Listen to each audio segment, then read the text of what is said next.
Muy bien, pues vamos a continuar con la serie, ¿verdad?, acerca de el caos en el Medio Oriente. Me voy a enfocar un poquito más en la primera conferencia en esta, no es la primera, es la segunda, tercera, cuarta, como cuarta o quinta ya, pero las profecías bíblicas, el 90% de las profecías bíblicas están intrínsecamente conectadas a la existencia y a la restauración del pueblo judío en la tierra de Israel. A continuación voy a explicar por qué escogió Dios a la nación de Israel.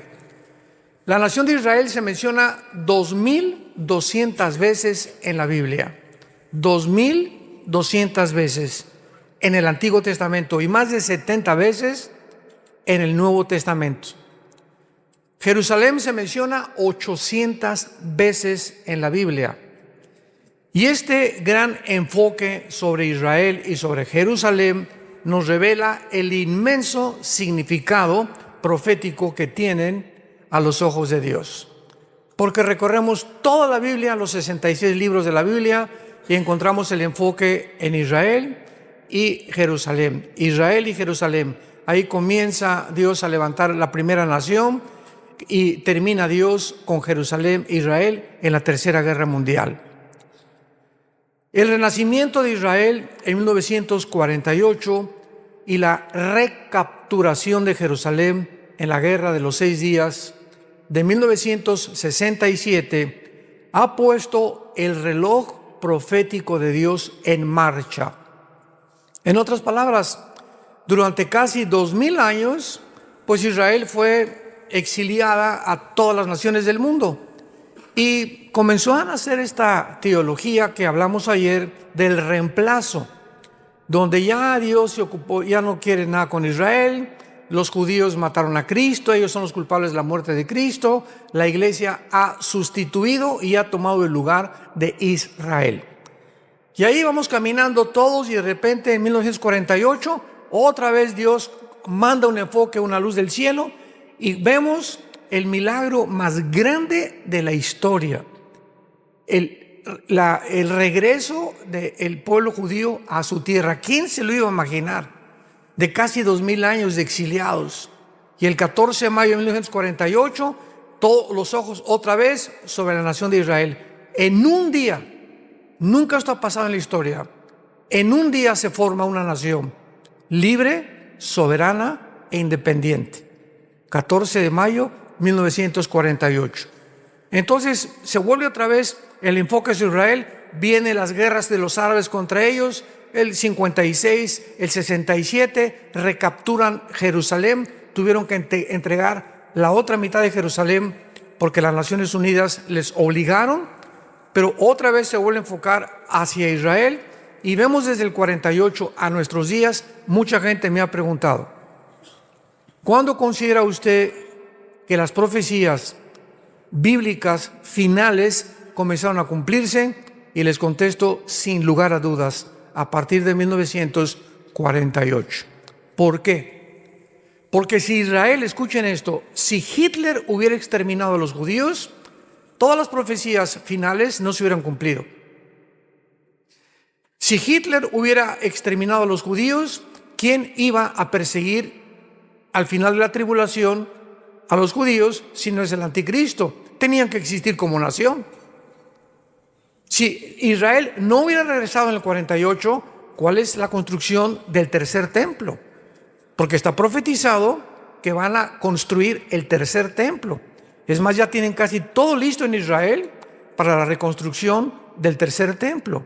Entonces, todas estas profecías ubicadas al final de la historia tenían que cumplirse, pero para ello tenía que Israel regresara a su tierra después de casi 2000 años de exilio.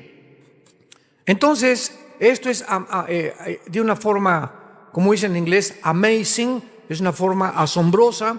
Veamos en Isaías 44 esta profecía de hace 2700 años, donde Dios lanza un desafío, Dios lanza un reto para todas las gentes que dudan de que realmente la Biblia sea la palabra de Dios. y no el libro del Mormón, ni tampoco el Corán, ni el Mahajanivana Sutta, ni los Vedas, ni el Tripitaka de Buda. Tú puedes ponerme todos los libros sagrados aquí del lado izquierdo y la Biblia del lado derecho.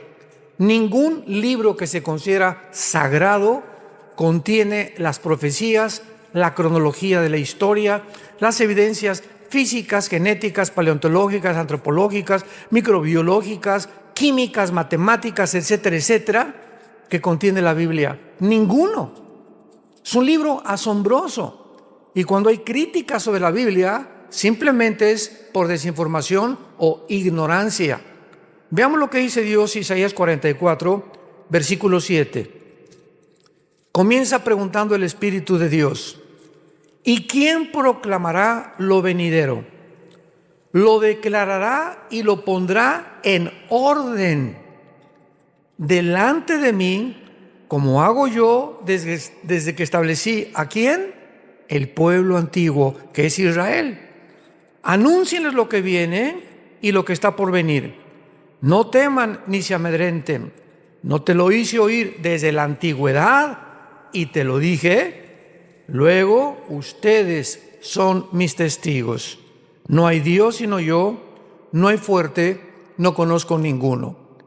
¿Qué otro libro dentro de los que se consideran sagrados o religiosos tiene en orden la historia como tiene la Biblia? Un ejemplo rápido. En la historia han existido imperios. Vamos a enunciarlos: el imperio egipcio, el imperio asirio, babilonio, los medos persas, los griegos y el imperio romano. La Biblia describe el orden cronológico en el que iban a aparecer cada uno de estos imperios. Asombroso. Vienes al libro de Daniel, por ejemplo, y hay una visión en el capítulo 2 de Daniel de una estatua gigantesca que el rey Nabucodonosor tiene en un sueño y que ni los astrólogos, ni los magos, ni los hechiceros le pudieron interpretar.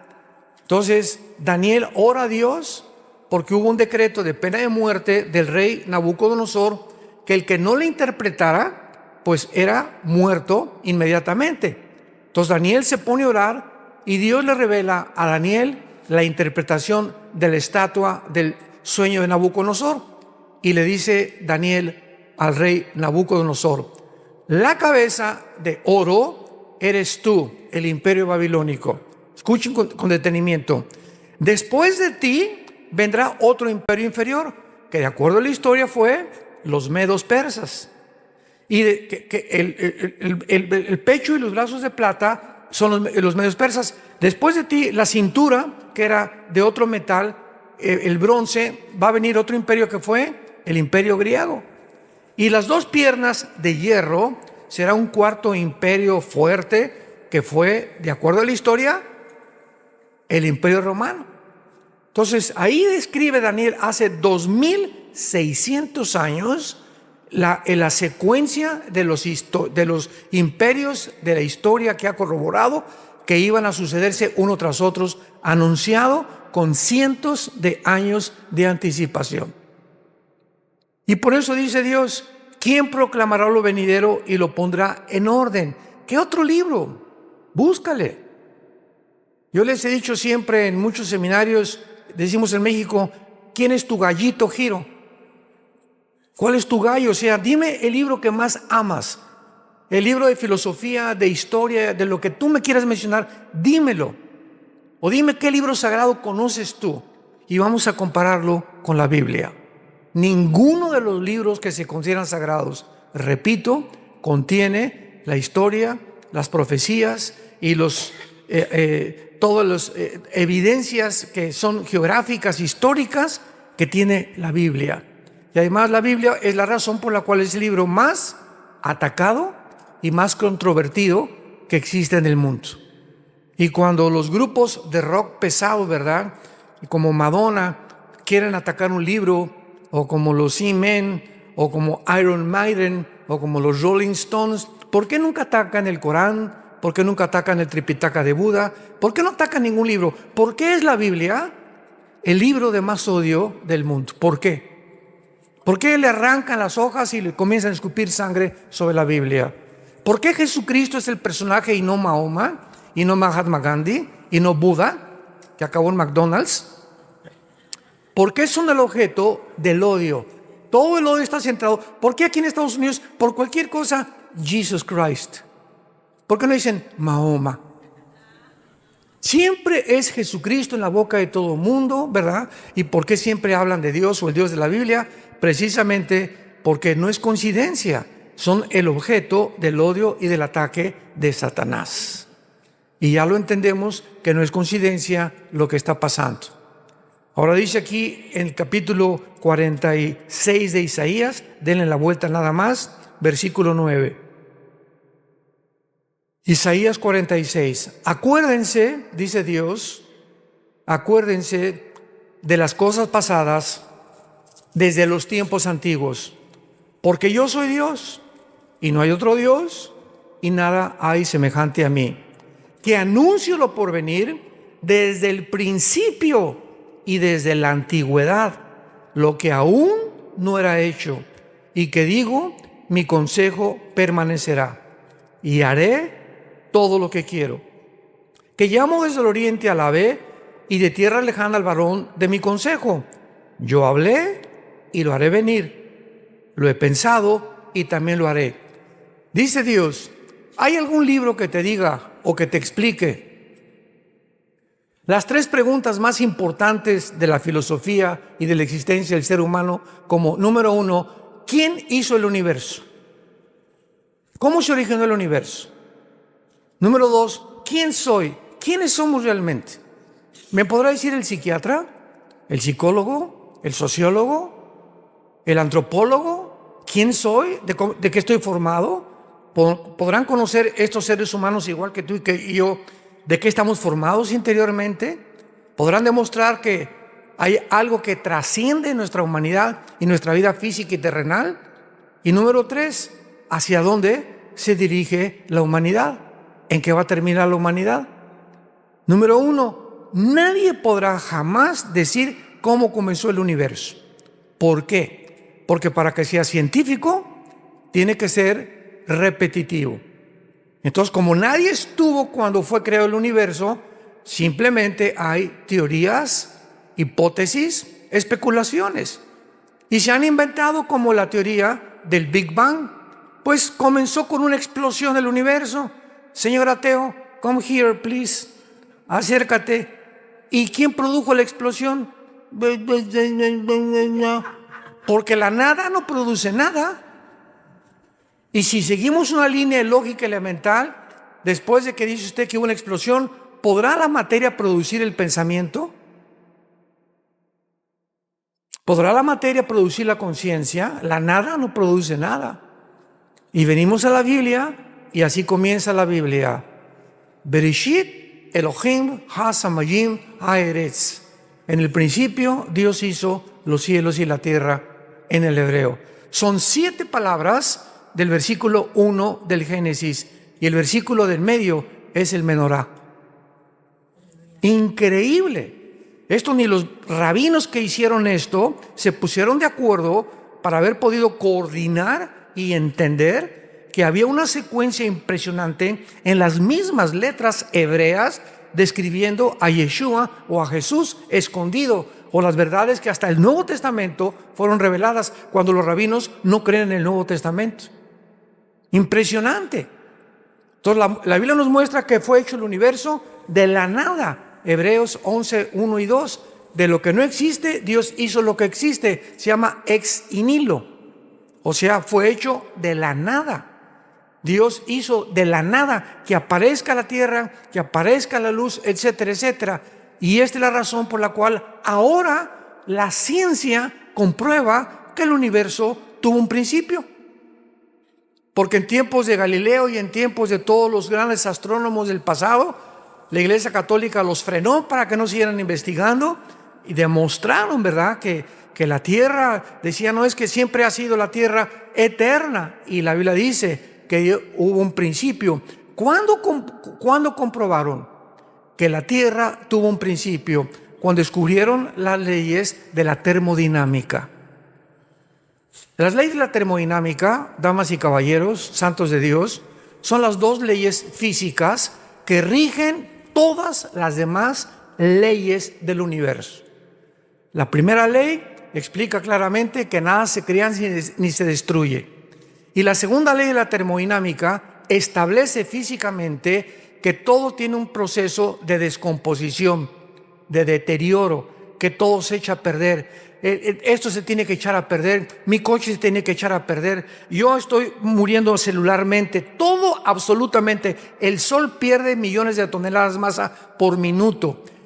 El universo está bajo una ley que antes de que se descubriera las leyes de la termodinámica, la Biblia le llama la ley de la corrupción.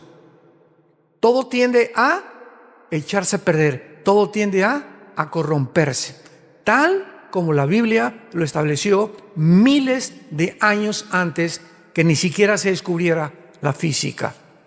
Así que esto es increíble. Cuando tenemos toda esta información, nos damos cuenta que la Biblia sobrepasa la comprensión de la misma ciencia, porque antes que la ciencia descubra algo, la Biblia se anticipó. Y luego, ¿quiénes somos nosotros? Bueno, pues hasta el siglo pasado aparece un doctor llamado Sigmund Freud, padrino de muchos de ustedes. Y Freud comienza, él rechazó, no, la Biblia no la quiero estudiar, su mamá se la quería enseñar, me voy a poner a estudiar y voy a hipnotizar a mis pacientes, dijo Freud, para descubrir a través del hipnotismo en pacientes de neurastenia, que a través del inconsciente, del consciente los voy a llevar al inconsciente para que descubra lo que hay en el subconsciente y tratar en su conducta subconsciente que está en el cerebro, tratar de corregir la esquizofrenia, la paranoia, la psicosis, la psicopatía, la patología, etcétera, etcétera. Entonces Freud creyó que nosotros teníamos un problema en la psique, de venir la palabra mente, y se equivocó rotundamente, porque la Biblia nos dice que hay otro elemento más profundo que la mente, que es el origen de los problemas mentales, y es el espíritu. Entonces, ¿quién nos puede decir que existe el espíritu? No se puede meter un aparato de rayos X y detectar, somos espirituales. No, la Biblia nos los revela, somos un espíritu. Tenemos un alma, que es la psique, donde están las emociones, los sentimientos, la voluntad y el intelecto, y vivimos dentro de un envase, una cáscara, una botella que se llama el cuerpo humano. El cuerpo humano se va deshaciendo cada día más y más y más, pero el alma y el espíritu son eternos, tanto para los que van a ser condenados eternamente como para los que tienen la salvación eterna también. Entonces Freud se equivocó. Y así vienen, ¿verdad? No, el problema, Carlos Marx, 50 años antes de Freud, el problema es la lucha de clases. Y si el proletariado derriba a la burguesía, si los pobres derriban a los ricos, se acabó el problema. El problema está en los ricos que explotan, los reyes, etcétera, etcétera. Vamos a derrumbarles y vamos a quitarles todo y que los pobres tomen el poder. Y así nació la ideología del comunismo. Y cuando pusieron en práctica esto, ahí tienes a Cuba. La revolución por acá y por allá. Ahí tienes a Rusia, ahí tienes a Mao en China. Ahí tenemos tantos ejemplos actualmente, ¿verdad? Venezuela, etcétera, etcétera. Lo que están haciendo ahorita en Colombia es inconcebible. Pero ahí está la ideología. Se demostró en el 91 que cayó el comunismo. Se demostró que no funciona. Y así el ser humano ha sido una búsqueda continua en ideologías, en procesos, en proyectos, en descubrimientos, para tratar de descubrir de dónde somos, quiénes somos, cuál es el problema del ser humano, cómo se puede hablar a la sociedad. Y siempre hemos hecho el ridículo porque no somos dioses. No somos dioses. Ahí está la soberbia del ser humano, la que nos ha llevado al estado en el cual nos encontramos actualmente. Muy bien, Dios crea el universo y vamos a seguir una línea de lógica.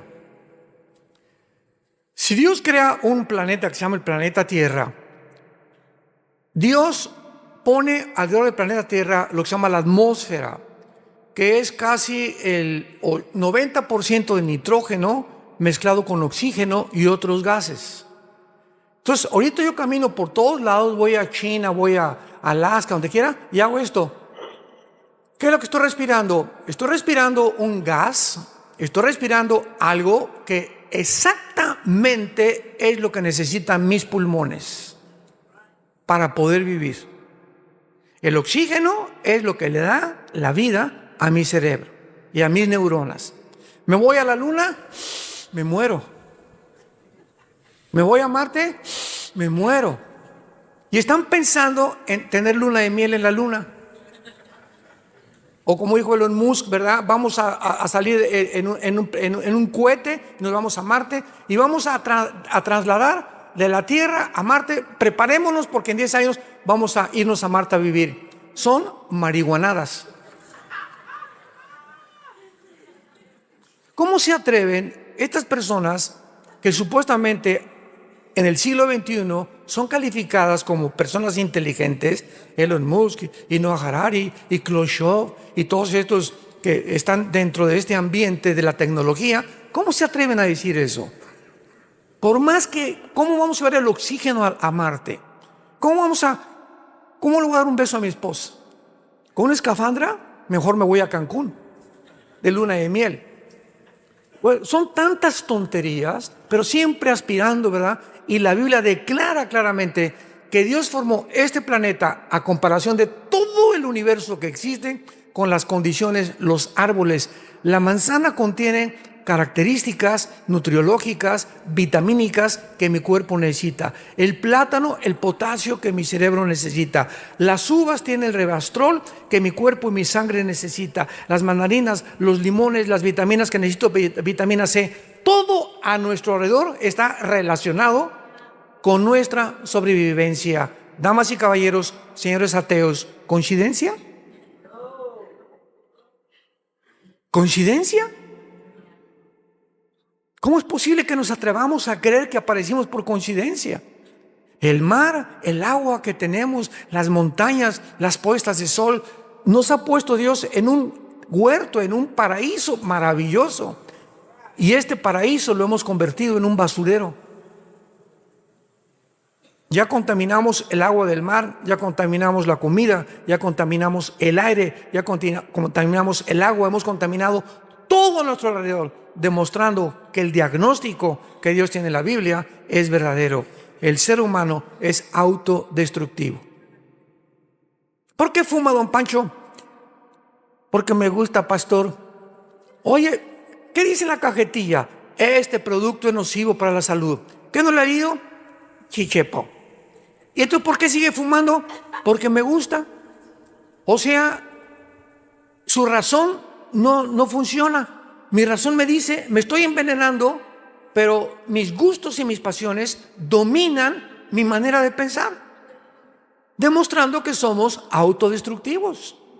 ¿Por qué se emborracha, don Pancho? ¿No sabe que el alcohol le da cirrosis, el hígado, el estómago, los pulmones, la garganta, el esófago, la tráquea, la lengua, los ojos van a parecer calavera en 5 años cuando los tenga usted de tanto tequila que toma? Sí, lo sé. ¿Y por qué se sigue emborrachando? Si sabe que está echando a perder su vida, echando a perder su matrimonio, sus hijos y su trabajo. ¿Por qué lo hace? Porque me gusta.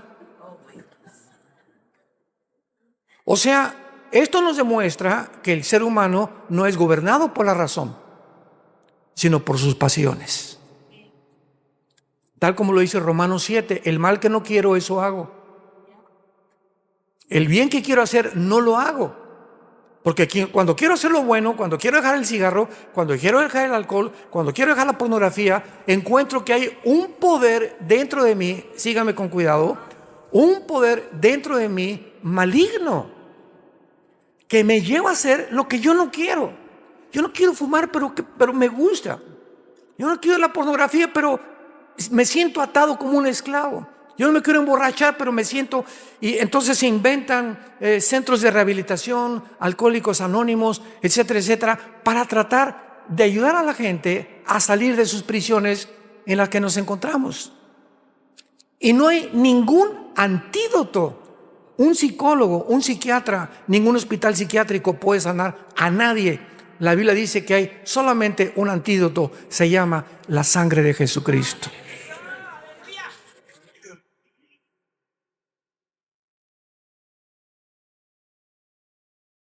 El 99% de los hospitales psiquiátricos tratan a sus pacientes con pastillas tranquilizantes, drogados. No hay otra manera de controlarlos más que a través de Cuanil, Seconal, Prozac, etcétera, etcétera. Porque no hay métodos. El ser humano no puede cambiar a ninguna otra persona. Le quitan el cigarro, le quitan el alcohol, pero sigue mintiendo y sigue haciendo aquello y sigue golpeando a la esposa, etcétera, etcétera. Es como cortar ramas. Pero Jesucristo viene a la raíz del problema, a nuestras vidas. La raíz es espiritual. Nos comportamos como nos comportamos y la mente la tenemos como la mente porque espiritualmente estamos muertos. Sin el poder de vencer aquellos vicios que nos han atado durante tanto tiempo. Y es por eso Jesús dijo, cuando conozcas la verdad, te hará libre. Es la verdad la que nos hace libre. ¿Qué significa? La ignorancia te mantiene en la esclavitud, que es totalmente lo contrario. Entonces, Dios, después de que hace todo eso, es lógico que forma a un pueblo especial. Adán comienza a reproducirse, tiene hijos, hermanos, hermanas, etcétera, etcétera. Durante los primeros 1500 años, de Adán al diluvio hubo 1500 años.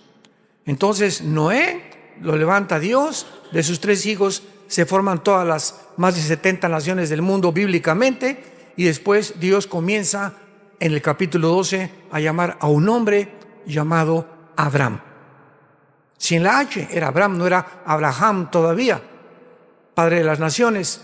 Y a través de este hombre le dice a Abraham, vente y salte de tu tierra y te voy a enseñar y te voy a hacer un pacto contigo. Vayamos a Génesis capítulo 12 para que veamos el inicio y la comprensión de la nación de Israel. Una vez me preguntaron, ¿y por qué Dios escogió a Israel? Y le dije, ¿por qué le dio la gana?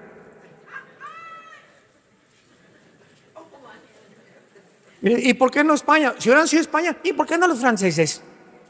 Y si hubieran sido los ingleses, ¿y por qué no los alemanes? Y si hubieran sido los italianos, ¿y por qué no los griegos? Simplemente Dios es soberano. Y Él escoge a una persona para formar un estado, un patriarcado, un estado y después una nación. Y el propósito de Dios es que a través de esa persona, y Abraham no era judío, Abraham fue llamado de Irak. Él no era judío, el judaísmo nació mucho tiempo después. En aquel tiempo todos eran gentiles. Pero Dios llama a una persona por formar una nación y para que a través de esa nación, que es Israel, pudo haber sido México, vuelvo a repetir, o los italianos, o los ingleses, Dios escogió la nación más insignificante del mundo. Un puntito en medio de todas las demás.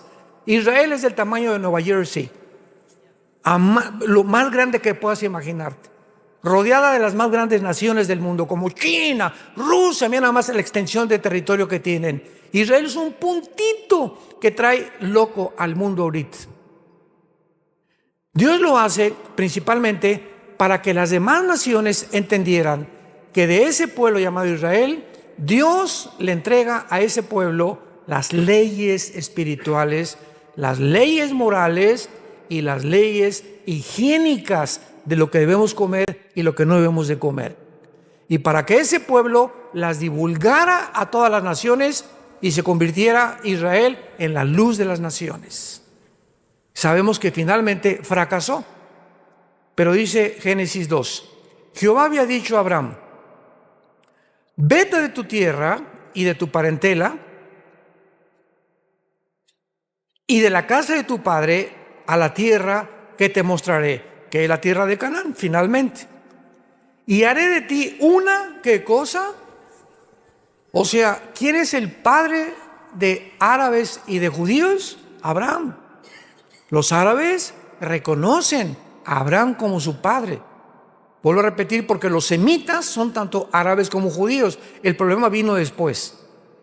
Pero vemos que de Abraham nacen dos de las más grandes razas del mundo, que son los judíos y los árabes. Haré de ti una nación grande y te bendeciré. Y engrandeceré tu nombre y serás bendición.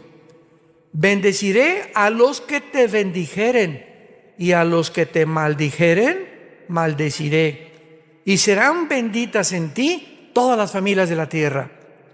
Y lo vemos nosotros que todo el Antiguo Testamento fue judíos, judíos, judíos, judíos, judíos.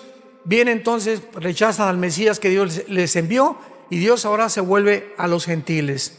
Y la promesa estaba desde Génesis 12. Serían benditos no solamente los judíos, a través de Abraham Dios bendeciría al mundo entero. Porque de Abraham vendría el Mesías prometido en Génesis 3:15. La Biblia está intrínsecamente relacionada con la genética. Con la genética. Porque cuando nace Jesucristo, se le aparece el ángel Gabriel a María y le dice: María, no te asustes, te va a comenzar a crecer la pancita. Y le contesta María, ¿verdad? Imagino que le habría dicho: pero no hemos ido ni a Cancún de luna de miel. Estaban desposados, estaban comprometidos nada más. No podían tocar a su novia, hasta era mortal, era muerta a pedradas el adulterio o la fornicación antes de casarse. Y entonces se le aparece también a José, el ángel Gabriel, y le dice en Mateo y en Lucas: no temas de recibir a tu mujer, porque la pancita no es del lechero, ni del panadero, ni de nadie, ¿verdad? Ese santo ser que van a hacer no es tuyo, pero no te asustes. Ella no ha sido adúltera, sino que ha sido escogida por Dios para que lo que nazca sea llamado el producto del Dios Altísimo. Y ustedes no le van a poner nombre, ¿eh? Dios dice que le pongan Yeshua, que le pongan Jesús. La pregunta es la siguiente: ¿por qué José y María no podían tener relaciones? Porque tú y yo hemos nacido de papi y de mami, todos nosotros. ¿Por qué Jesús no podía nacer de la relación física entre un hombre y una mujer como toda la raza humana? Aquí está la genética. Y no es hasta 1954, querido, que el doctor Crick y el doctor James Watson se les dé el premio Nobel de Medicina por descubrir la hélice o la molécula del ADN, el DNA, o el ácido desoxirribonucleico. Y cuando se descubre el ADN, aunque ya Mengele había descubrido las leyes de la herencia en 1800 del siglo anterior, pero solamente descubrió que había leyes hereditarias cuando comenzó a mezclar chícharos. Hasta que se descubre la molécula del ADN, se comienza a entender verdaderamente la biología del ser humano. Los hombres tienen el cromosoma Y que no tienen las mujeres. Las mujeres tienen los dos cromosomas X que no tenemos los macho camachos. ¿Y qué es lo que determina el género? Vean ustedes todo esto alrededor de los pseudocientíficos que nos rodean, que están negando la identidad de género. Le preguntaron el otro día un hombre de color, le preguntaron que era pastor: ¿nos puede usted decir que es una mujer? Y dijo claramente: mi mamá. O sea, todos los que son mamás son mujeres, por el amor de Dios. O sea, los hombres no tenemos vagina. Los hombres no tenemos el órgano de reproducción que tiene una mujer. Entonces, ¿qué es una mujer? Es muy fácil. No necesitamos la Biblia para saber que es una mujer. La ciencia nos los dice. Si tienes el cromosoma XX, eres mujer. Si tienes Y, eres hombre. Vístete de china poblana, vístete de la princesa de Persia. Si eres hombre, nadie te va a cambiar. Si tienes el cromosoma Y, eres hombre. Y lo que determina el género es la biología y la genética. Entonces, cuando cayó el pecado en Adán, ¿qué fue lo que se infectó?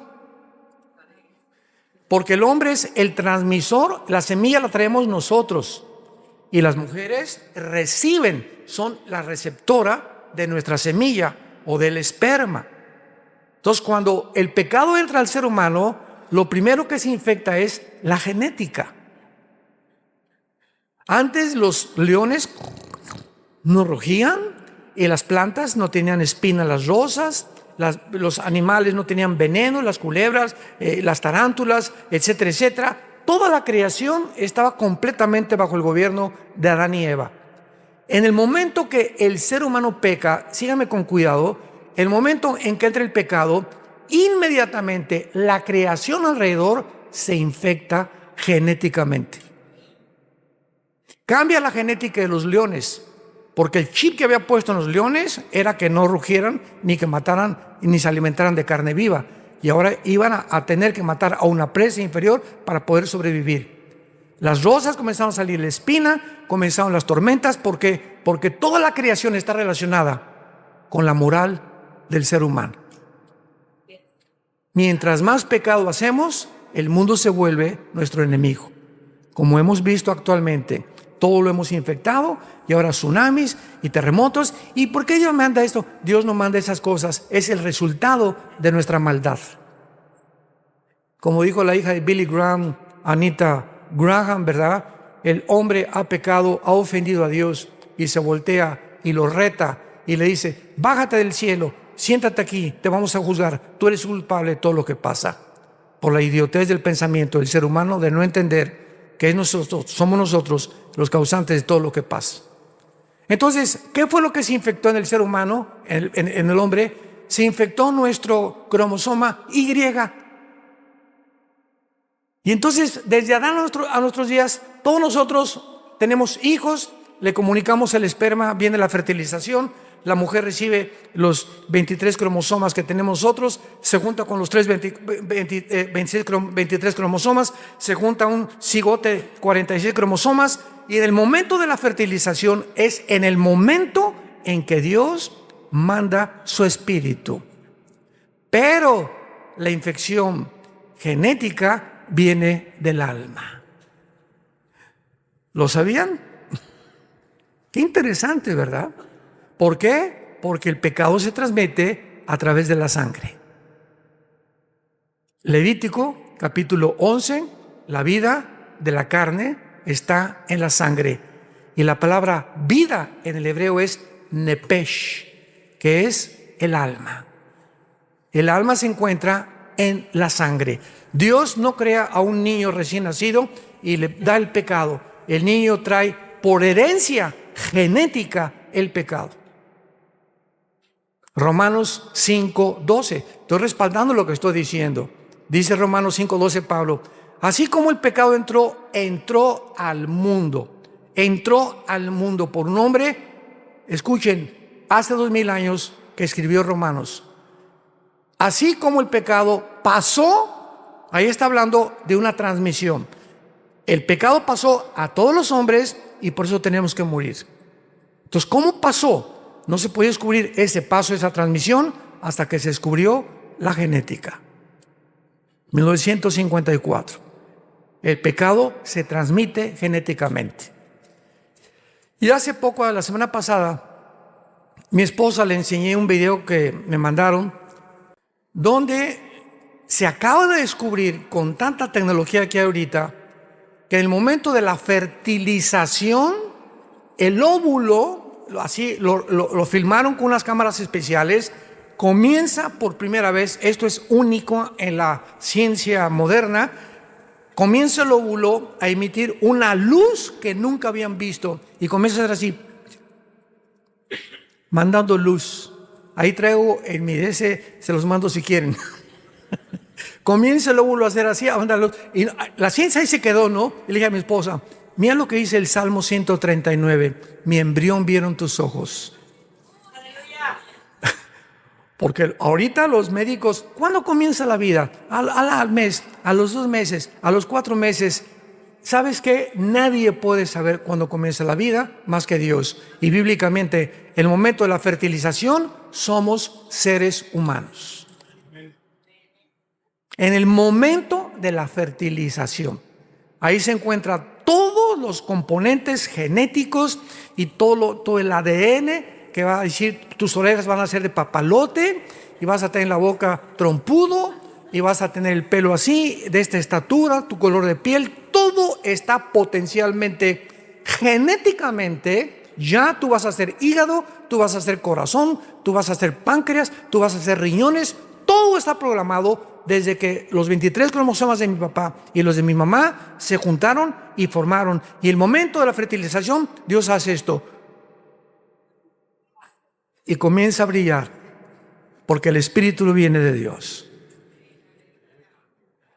Cuando mi perro se juntó con mi perra, no hizo Dios así. Cuando el gato se juntó con la gata, Dios no hizo. Ni cuando el caballo se juntó con mi yegua, tampoco hizo Dios. Porque nadie fue creado a imagen y semejanza de Dios más que nosotros. Es la gran diferencia entre nosotros y los animales. Entonces, José traía el cromosoma Y infectado. Entonces, si hubiera tenido relaciones con María, Jesús hubiera nacido en pecado. Y el Mesías no podía nacer en pecado. Porque en la cruz tenía que morir uno que era Dios y tenía que ser hombre. Número uno, tenía que ser Dios, porque si Jesús no hubiera sido Dios, Dios es el único que perdona pecados. En la cruz no podía morir un ángel, ni el Papa Juan Pablo II, ni tu padrino Francisco, ni la Virgen del Socorro, ni Abraham, ni Isaac, ni Jacob, ni un ángel, ni un querubín. Nadie podía estar en la cruz pagando por nuestra maldad más que Dios mismo. Y al mismo tiempo que tenía que ser hombre, porque para que pudiera identificarse con nosotros tenía que haber nacido de una mujer. Entonces Jesús era 100% Dios y 100% humano. Tenía las dos naturalezas. Tú eres 100% humano y eres 100% criatura creada a la imagen de Dios. El anticristo va a ser 100% humano y 100% satánico, porque lo va a poseer un principado satánico, al anticristo. Entonces tenemos que entender la naturaleza espiritual para comprender no solamente la Biblia, sino también el mundo que nos rodea. Jesús tenía que nacer virginalmente. Como fue profetizado, nacerá la virgen y tendrá un hijo. Y venía el problema, ¿cómo puede una virgen, si es virgen, tener un hijo? Y todo el mundo estaba loco, ¿verdad? Y se equivocó Isaías. Isaías 7 dice que una virgen. Y hasta que nace Jesucristo y se descubre todo esto, la Biblia tenía la razón. Se adelantó miles de años la Biblia a la genética del siglo pasado. Como se ha adelantado, porque Dios ha puesto en orden la historia desde la antigüedad hasta que Jesucristo regrese. Entonces Dios forma ya con Abraham, en penúltimo lugar, una nación, y a esa nación le dice Dios a Moisés: vente al monte y te voy a dar las leyes morales de toda la humanidad. Y ustedes se van a encargar de repartir estas leyes a todo el mundo, a todas las naciones. Adorarás a Dios con todo tu corazón, los 10 mandamientos, etcétera, etcétera, son las leyes morales de Dios. Si Dios, es lógico, Él tiene que legislar la moral. Porque el hombre no es capaz de distinguir qué es bueno y qué es malo. Veamos ahorita el siglo XXI. No, tú realmente no eres hombre, eres mujer. No eres mujer, eres hombre. No, realmente los culpables no son los de Hamás, son los judíos. No, no es cierto, son los palestinos. No, no es cierto, son los chinos. No es cierto, es mi suegra la culpable. No es cierto, tú eres el que me ha llevado a emborracharme, vieja. Si tuviera otra esposa, ¿verdad? Y otra vieja mejor que tú, no sería el borracho que soy. Siempre estamos buscando huir de nuestra responsabilidad.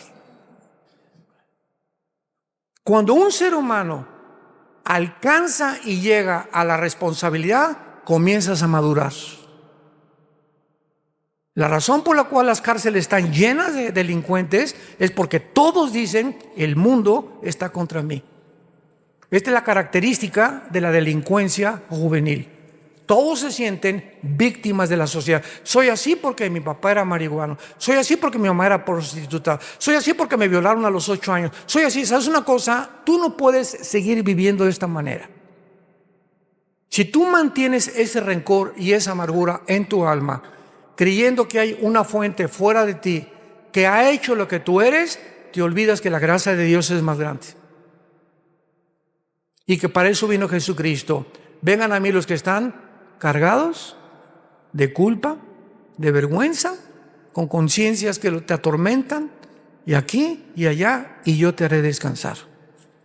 Es el mensaje que Dios te dice: ven a mí.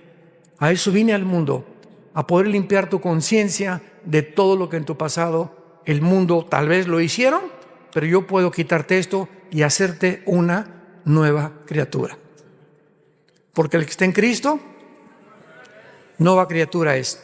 Entonces Dios le da las leyes morales, los 10 mandamientos, las leyes higiénicas. Levítico capítulo 11, no coman cuche o puerco o cerdo, no sé cómo le llaman aquí. No coman, y pasan los años y se descubre que la carne de puerco tiene colesterol. Nadie sabía qué era el colesterol. Y comienzan a descubrir: no comas azúcar, las conchas de la tía rosa y los guris, etcétera, etcétera, porque el azúcar es el veneno más grande que hace que el cáncer sobreviva. El azúcar te echa a perder la sangre. Una Coca-Cola tiene 250 gramos de azúcar. Tú te tomas una Coca-Cola hoy, una Coca-Colita. Un mes tiene que pasar, todo ese azúcar se va a tus riñones. Y como se va a tus riñones, y el riñón está diseñado por Dios, los 2 riñones, para que asimilen las cosas que Dios nos dio, el agua, agua de limón, agua de Jamaica, etcétera, etcétera, jugos.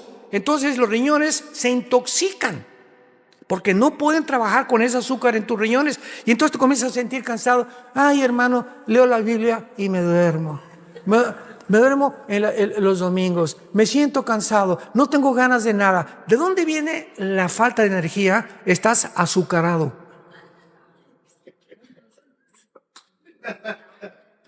Dios nos dio las leyes: no coman ustedes conejos tampoco, no coman la langosta, es el plato más caro y el que más colesterol tiene. Qué inteligente es el diablo, ¿verdad? Y nos da las leyes de la alimentación para que sepamos distinguir que en las mañanas, lo primerito que tenemos que tomar no es: por el amor de Dios, se los suplico, se los ruego, no sea el café. Imagínate, es una como hoy express tu estómago, le pones ácido y peor que no tenga crema. Todavía capuchino. Y todo... Lo primerito que llega es café y comienza toda tu flora intestinal a asimilar todas estas cosas, todo el ácido, comienza a producirte problemas de gastritis, etcétera, etcétera. Lo primerito que el estómago tiene que recibir es fruta. Nunca comas fruta después de comer. ¿Para qué le pones ya a la olla express? Ya está el cuche que traes ahí, el cabrito de Monterrey que traes ahí, los chilaquiles, el pozole de Puebla y de Oaxaca. Y arriba la fruta, pues ya no, tu estómago ya no puede jalar la fruta, todas las vitaminas que necesitamos, que es lo primero que tienen. La fruta es lo más alimenticio que existe, y las lechugas y las ensaladas. Y después ya ponle todo lo que quieras, huevos, omelette, pero tiene que tener fruta en ayunas el estómago para que funciones con salud. Todo está en la Biblia. Y así somos de tercos, y por eso, ay, me duele, y sáqueme el espíritu que tengo aquí, hermano. Señor de los cielos, espíritu de retortijón. Dios le da las leyes morales a Dios, las leyes higiénicas, y Dios en Deuteronomio le da las leyes civiles de cómo gobernarnos. ¿Cómo debe un gobierno gobernar al pueblo? Y esta bendición se encuentra no en el derecho romano, no en los griegos, se encuentra en la Biblia. Antes que el derecho romano, y antes que los griegos, y antes que todo, la Biblia es el origen de la formación y las leyes que Dios anhelaba que el ser humano las asimilara, las comprendiera, pero es imposible asimilarlas sin tener el Espíritu Santo en tu corazón. Y es lo que en esta mañana Dios quiere que tú entiendas, que esta nación fue escogida por Él precisamente para que pudieras, a través de la Biblia, porque la Biblia viene de los judíos. Cristo era judío, los primeros apóstoles eran judíos, la primera iglesia fue judía. Y te bendeciré a los que te bendijeren. Y a través de la historia, todas las naciones que han maldecido y las personas a Israel han recibido la maldición. Ahí está el peligro del antisemitismo. No seas tú una persona que se encuentre maldiciendo al pueblo escogido de Dios. Oremos por Israel, oremos por los palestinos, oremos por los árabes, oremos por los mexicanos, oremos por esta nación, porque somos un pueblo que tenemos que interceder por todas las naciones del mundo. Pero nunca maldigamos ni a Israel ni a los mexicanos. Nunca salga de tu palabra y de tu boca ninguna maldición hacia ninguna persona. Porque cuando tú maldices a alguien, se te regresa. Como un boomerang, lo que tú siembras, tienes que recoger. Oremos. Señor, gracias en esta mañana por tu palabra. Ustedes son mis testigos, dice tu palabra, que tú eres Dios. Y recibirán poder cuando el Espíritu Santo venga sobre ustedes. ¿Con qué propósito has entrado a vivir en nuestra vida, Señor? Para ser testigos. Principalmente para dar al mundo a conocer tu amor en esa cruz. Porque de tal manera amó Dios al mundo, a palestinos, árabes, judíos, mexicanos, a todas las naciones del mundo las ama Dios y a todas las llama al arrepentimiento. Dios quiere entrar a tu vida en esta mañana y convertirte en un testigo. Un cristiano es una persona que habla de Cristo. Tú no puedes llamarte cristiano, ni te atrevas a llamarte cristiano, si desde el momento que tú te convertiste, a nadie le has hablado de Cristo. No somos cristianos de la secreta. No tengas miedo delante de los hombres, ni vergüenza de tu familia, de llamarte hijo e hija de Dios. Porque el que me confiese delante de los hombres, yo le confesaré delante de los ángeles. Y el que me niegue delante de los hombres, por amar más la gloria de los hombres, le negaré también delante de los ángeles. Te damos gracias, Jesús, por tan grande sacrificio. Fuiste crucificado, enterrado y resucitado a los 3 días. Y en este momento estás tocando la puerta de los corazones de los que te escuchan. Es Dios el que en este momento te está llamando y te está diciendo: ven a mí y encontrarás paz y descanso para tu alma. ¿Qué tengo que hacer? Me preguntarás, para yo tener a Jesús y el día que muera, morirme en paz, sabiendo que mis pecados han sido perdonados. Arrepiéntete en esta mañana. Arrepentirse es reconocer que tu vida no está agradando a Dios, que tú tienes que cambiar de camino, porque hay caminos que parecen derechos, pero su fin es camino de muerte. El que no conoció pecado, por nosotros se hizo pecado, para que nosotros fuéramos hechos la justicia de Dios en él. Mas Dios muestra su amor para con nosotros en que, siendo aún pecadores, Cristo muere en tu lugar y en mi lugar. Él fue despreciado y desechado entre los hombres, varón de dolores, experimentado en quebranto. Como que escondimos de él el rostro. Fue menospreciado y no le estimamos. Mas él llevó tus enfermedades, tus pecados, tus maldiciones, igual que las mías, para que tú y yo podamos vivir una vida de perdón, de misericordia y de gratitud ante tan grande amor. Dile, Señor, entra a mi corazón en este momento. Ven, Jesús, dame ese descanso que mi vida necesita. Quiero morir en paz. No quiero tener rencor ni maldecir a nadie más en mi vida. Hayan hecho lo que me hayan hecho, perdono a mis enemigos. Guárdame en esa paz que sobrepasa todo entendimiento, porque creo que en la cruz pagaste por mis pecados con tu sangre. Creo que a los 3 días resucitaste y que ahora eres mi Salvador. Gracias. En tu nombre precioso, Jesús. Amén.